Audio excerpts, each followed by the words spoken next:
Oh, that's bouncy. Right, good morning everybody. Welcome to the High Peak. It's pretty stunning here. And welcome back to the Great British Divide, day 6. Must be day 6. What's today, Thursday? Nearly halfway. Woohoo! Man, this thing is tough. So tough. Anyway, apologies for a complete radio silence. And when I have been on, it's been really shit, for want of a better word. The streaming platform that I was using to access YouTube doesn't like it when you don't have a strong network connection. So a lot of this is a repeat of yesterday. Last time I properly spoke was CP1, which feels like 3 lifetimes ago. Never mind 2 or 1. So much has happened since then. Let's start with CP1 to Warminster, or Hell Part 2, because Hell Part 1 really was the second half of the South Downs. That was tough. Coming through the New Forest is beautiful. One of those magical moments on an ultra race. There's no one around except New Forest ponies. Kind of late evening, fast trails. Oh, it was a delight. Really nice through to Salisbury, and I thought, yes, I'm going to be at the hotel by midnight. And then just it went from amazing to absolutely awful, pretty much in the blink of an eye. The section from kind of east of Salisbury around to Warminster took just forever. I was riding at like average 10k an hour. Paths weren't there. You were wading through just vegetation. It was like jungle warfare. It was almost impossible to get through, and it was wet, it was damp. There was a stupid little detour around the golf course. Kevin, what were you thinking? Which was basically a push your bike up a steep, narrow, slippy track for a mediocre and then poor descent. Anyway, never mind. I'm sure there was method to his madness. So I didn't make it to the. Well, I made it to the hotel 3 o'clock in the morning, properly broken. Managed to get 4 hours of sleep. No, 5 hours of sleep. Got going again at 9.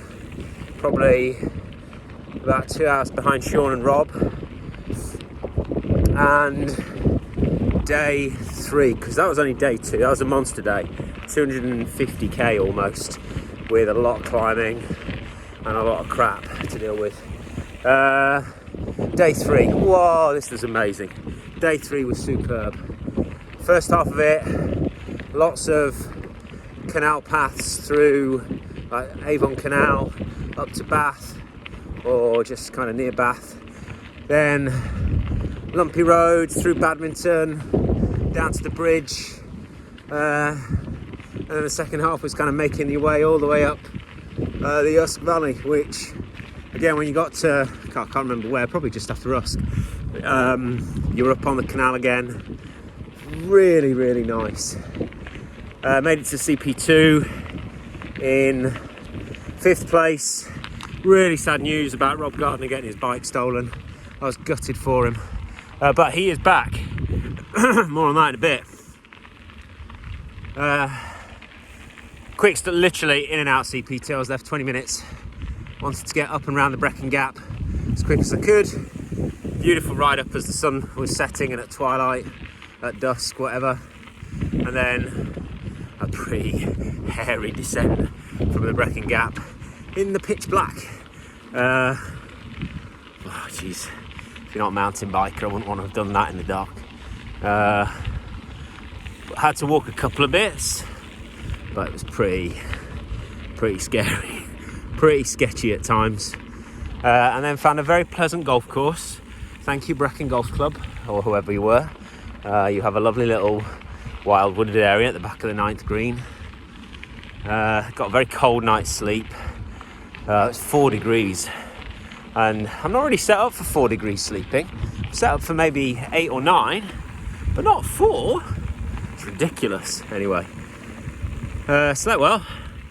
Even had dreams while sleeping in the bivvy, which is a good sign, I think. And when you sleep outside, because it's colder, you don't suffer the night sweats quite so much. Last night I was in a hotel, and the night sweats, they're horrific on an ultra race, absolutely horrific. You go to bed and you just sweat for like 5 hours constantly. Your body's just in this overdrive mode, trying to repair the damage that you've put it through. Where are we now? Day 4, Mid Wales, and welcome to Hell Part 3. Mid Wales was just brilliant. I love it.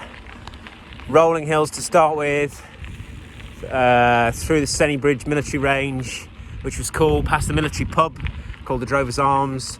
Lots of gunshots going off, so there was clearly a lot of live firing happening. Up the Devil's Staircase, which was savage, but I did ride it all, no walking. Proud of that. What next? Just after that, then came on to kind of classic Mid Wales mountain biking. It was lots of dirt trails, forest, fire breaks, access roads for all the logging, and this just went on for miles and miles and miles, and you just didn't see a soul except logging trucks every now and again. No villages, no people.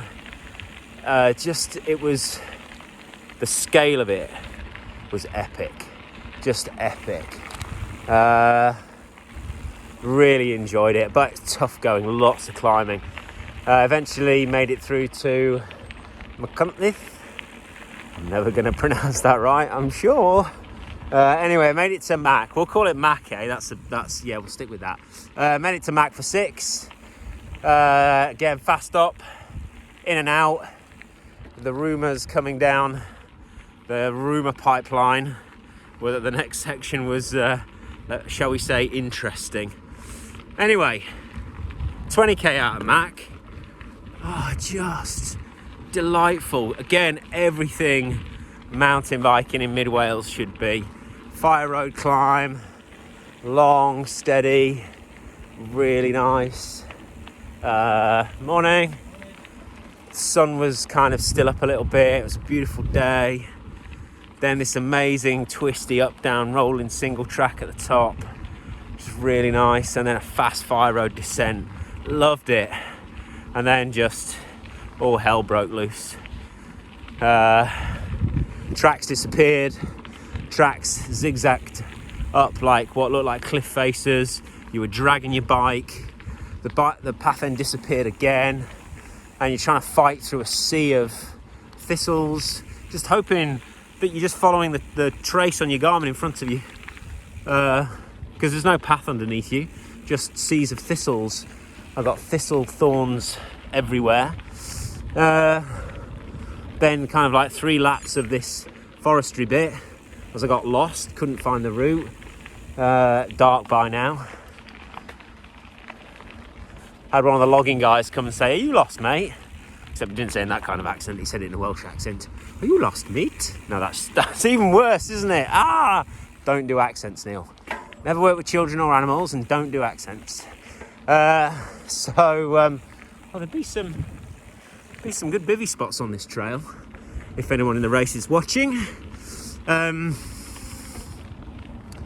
Anyway, so I come down and I'm like, right, I'm going to find somewhere to sleep because I'm tired. And I keep looking and looking and looking and looking and looking and looking. Can't really find anything that's suitable, so I keep pushing on. And then I get to the next bit and it's like, oh, climb coming up. I look at the map and it's Bulty Grouse, if I've pronounced that right. I'm doing a Robbie today. Which is just so painful. Like the main bit of it felt like 25 kilometers at 25%. That's what it felt like anyway. I am exaggerating, but it was hard. It was averaging 15-16%, and it's just straight and relentless. Wasn't giving up. The knee wrecker, as I will call it. And I'm like, I'm going to get over this thing. I do not want to do this in the morning. So I punched over the top. All right, hang on, gate. Do bear with me a second. Ooh. That one doesn't have a click, link, thing, whatever. Right, let's go. Whoa! Right, oh dear. There we go again. Anyway, made it over the top.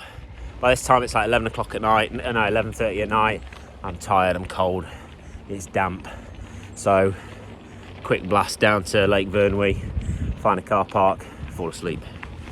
Slept pretty well, again. Got about 5 hours of sleep, needed it, and then woke up. And welcome to Hell Part 4, the second of the Mid Wales Hells.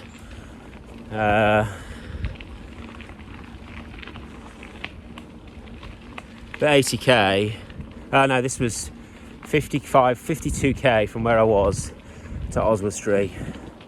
Was just the most miserable 5 hours of my life. Again, steep climbs, disappearing trails, and then just when you think, right, well, I've done these two little pointless Kevin loops, as I call them, kind of like Buell Water. You think, right, beautiful rolling country lanes all the way to Oswestry. Oh no, we zigzag around, finding every single steep, horrible road climb and overgrown, vegetated hiker bike that you could find. Just drove me nuts, broke me mentally, broke me physically, and I rolled into Oswestry, a sorry looking state. Nothing that a good breakfast can't cure, which it did. And then the afternoon was brilliant, flat, smashed it, felt good. Little tweak to the cleats because my knees were hurting. That seems to have generally fixed the problem. And I made it all the way to Hartington. I'd phoned ahead and booked a hotel, got there at 9:30, pudding, crisps, shower, clothes wash, bed, and probably 6 hours of sleep. Oh, how beautiful is that? Which is good, which is needed, because today is probably going to be Hell Part 5. But we're coming into my home turf in the Peak District. This is where I grew up, nearby in Sheffield. I've ridden so much of the trail today before, and then heading up towards Rochdale, where my cousins grew up, ridden loads of that. Then up into the South Pennines, rode loads of that the other week. So it's going to be hard, it's going to be tough. There's rain forecast at the end of the day, but I think it's going to be fun. Now, yes, Rob, God, he was a thorn in my side yesterday. I had no signal for the first 3 hours of the day, thinking Robbie's, he's had some bad luck. He's just riding on, but he's a long way back. The next thing I know, he's like pushed all the way through the night. So he's now hot on my tail about 4 or 5 hours back. And Josh is scratched. Just too much going on elsewhere. Couldn't give it his all on this. It would have put him in a bad place. So full credit to him for taking the right decision. But it means I'm in third. So I've got a podium position to protect. What am I doing talking to you guys? Right. Hope you enjoy it. Comment below. Catch you all later. Bye.